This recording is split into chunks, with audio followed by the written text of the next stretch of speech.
Good morning, Stall Nation. And like I said, I've had an incredible amount of response to the newsletter I sent out on Tuesday.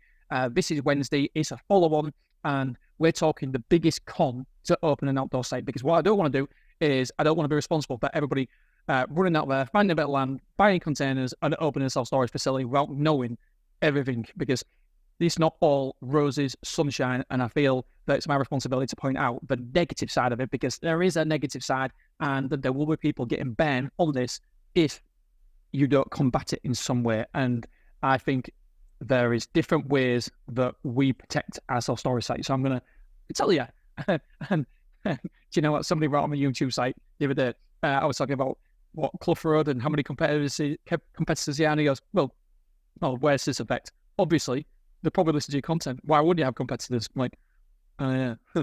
And the wife, when you listen to this, she spoke to me on Tuesday morning saying, Dean, why are you doing this? Why on earth are you telling everybody? Because you just created competition. There's 2 people in Beverly that have opened because of me, and they're my competitors now. And I'm like, I don't know. If I'm honest with you guys, I think it's ego. I genuinely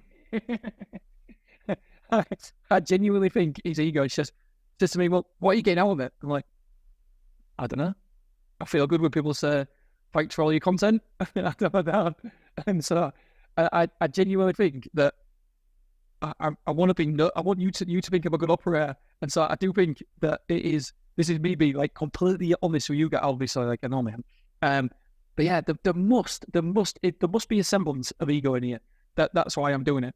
But I do genuinely enjoy it, and I also feel like that it is nice to help people, and money's the biggest reason for divorce in the UK.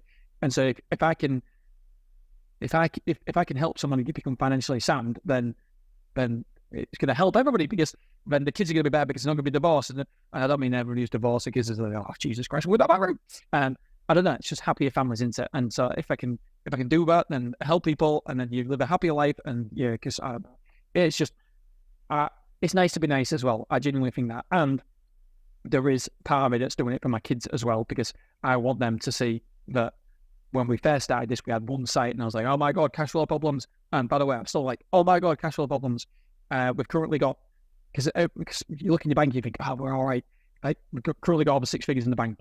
And I'm not saying that to brag. I'm saying that as no lot. We haven't got over 200 grand. We've got somewhere between 100 and 200, depends on what time of month it is. And I'm thinking, holy shit, my expenses are over £100,000 every single month. So people say, good business people, or people I respect, say you should have 3 to 6 months worth of expenses in your account. And I'm like, nowhere near. Just got a month. Just got a month, baby. But self-storage you can be a little bit more risque with self-storage, because it is a little bit more predictable. And so anyway, with all that being said, me being too honest and just should have been, I'm going to tell you the biggest con to open an outdoor site. Can you think what it is? Can anybody out there? Come on, hands up. David in the back. No, you're wrong, David. Put your hand down, David. Right. Just see if I've missed anything. I haven't missed anything. Right. The biggest con is one of its strengths as well. The biggest con, I'll admit, because I'm building up thinking, you don't know what I can say yet. just say it. But by the way, I promise you, I haven't been drinking. It's 11:04 in the morning. I sound like I'm thinking, Jesus, you sound full.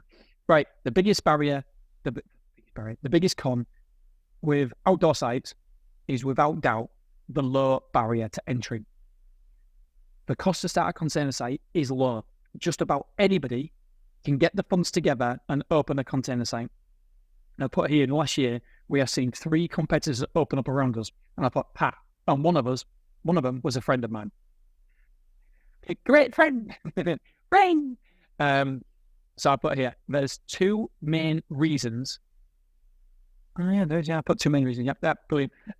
There's 2 main ways I try and protect myself and differentiate my facility from the competition. So when you have a differentiating factor, you become stronger. And there's 2 ways. You've got to stand out. You have to stand out. You cannot be the same. For example, my competitors are cheaper than me, but I'm not matching them for price. Why? Because I stand out. I'm different. We have right.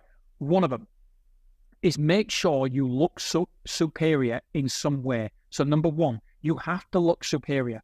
whether it's spending extra money on containers, whether it's painting them, whether it's having them purpose built, whatever that may be, you have to look superior in some way, shape, or form. But here, you need to stand out, whether that's the look of the units, the quality of the units, or the quality of your facility. You have to stand out from your competition. You have to be recognizable from your competition. You have to be different from your competition. So that's number one.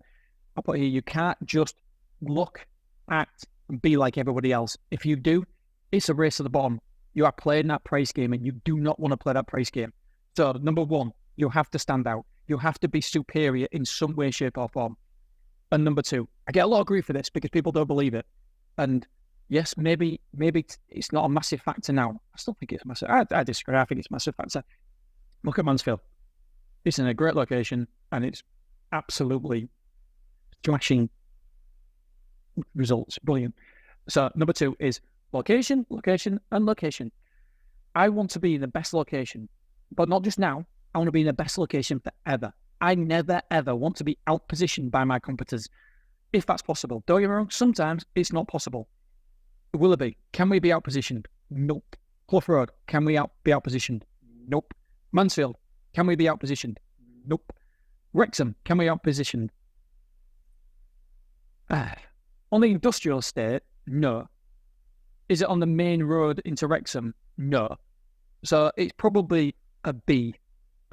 Yeah, we can be outpositioned, but it's okay. That's why I liked it. It's okay. Beverley, can we be outpositioned? Potentially, but I don't know how or where. At the minute in Beverley, there's no way you can open. There's just literally no. That's why I don't mind talking about Beverley, because I know that nobody can come in, and we're oversaturated by the way, just so you know. And so we can't be outpositioned at the minute. Is there a potential where development land can come up and Beverley could expand, and therefore there's a possibility. But at the minute, we're okay. But there's three places: Willoughby can't be outpositioned, Clough Road can't be outpositioned, and Mansfield can't be outpositioned. Absolutely not. There's nobody who can be in a better position than them three sites. And so what does that mean? It means that we are future-proofing ourselves. It means not only that, the value of our sites, because we have got the A1 position in each of those places. If Big Yellow, Safe etc., wanted to come into our locations, they could, but it'd be better if they bought me.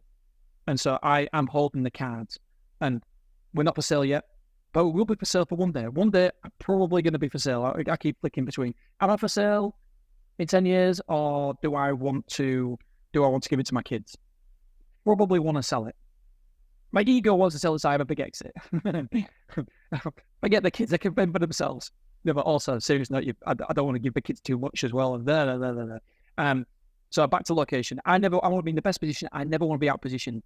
Here's a quick example to the points above for Beverley. Right, my Beverley site looks far superior to any other competition. Hopefully you agree. Just log on to beverley24.co.uk, beverley24numbers.co.uk, and you will see the external units. I don't think there's many external sites in the UK that can compete with them, because we had them purpose built. We spent a shit ton of money on them, and we had them purpose built. And the problem is, we went back to the same manufacturer a year ago and asked them for a price to buy them again for another site we were looking at opening. 3 times more than what we paid for. 3 times more. And we paid an outlandish amount when we first opened as well. Mind you, we paid 360 grand for the units, and we're making 166. So I suppose 50% return year on year, not too bad. But that was 12 years ago when we bought them. So my Beverley site, do you know what? I'm always a bit wary of saying what I think, because I don't, who's it is? It is superior. It is superior to every other container site in Beverley, without a doubt. It's far superior. And so we look different. We look superior. So that box number 1 tick, make sure you look superior. Box number 1, we tick there. I put here, it's not quite, so number 2 is location. It's not quite the best location, but I don't think we can be outpositioned. On the main road in Beverley, on Swinemore Lane, we're just behind Wicks. So you can see us off that main road. And so I don't think we can be outpositioned. There was a unit available on Swinemore Lane, and I did look at it, but it went straight away. It's not going to be a self-storage facility. But we cannot be out-positioned for a container site. Indoor site, potentially, if one comes available. But at the minute, we cannot ever be out-positioned. At the minute, we can't ever. That don't make any sense. So at the minute, we can't be out-positioned. I thought if you have one of these 2 points, you're well on your way to having a successful self-storage facility. So to recap, number one, make sure you look superior in some way. Make sure you are superior in some way. It can be the units. It can be the facility. It can be the colour. It can be just stand out in some way, shape or form. Look superior. And number two, location, location, location. Yes, you spend more on rent for the location, but you are future-proofing yourself against the low barrier to entry. Because people, if you haven't got competition now, you soon will have competition. You will have in 5 years' time, you'll look back and think, do you remember we had no competition? Or less competition. People, the secret is out for self-storage. You will have people opening container sites around you. So unless you can out-position them, unless you look better than them, you're going to struggle. Not struggle as in you're not going to make money, because you're going to make money for the next 10 years with self-storage.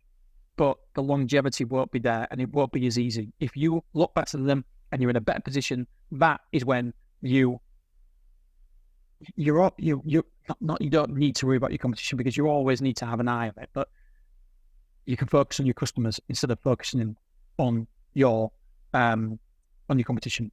Right, my friends, I think that's it. So number one, look superior, be different in some way, shape or form, and location, location, location. I know not everyone agrees with me, but I think the results are in the pudding, and Beverly is certainly that. And tomorrow, because I've just had loads and loads of questions, what we're going to do is we're going to do a quick podcast about how do I charge, because people have been saying to me, wait a second, you've got £200,000 revenue and you've only got less than 7,000 square foot. How do you do it? Tomorrow, I'm going to tell you. And it's in mrselfstorage.com as well. So I'm going to tell you tomorrow exactly how we do that. All right, my friends, I love you. I appreciate you. And I will see you tomorrow.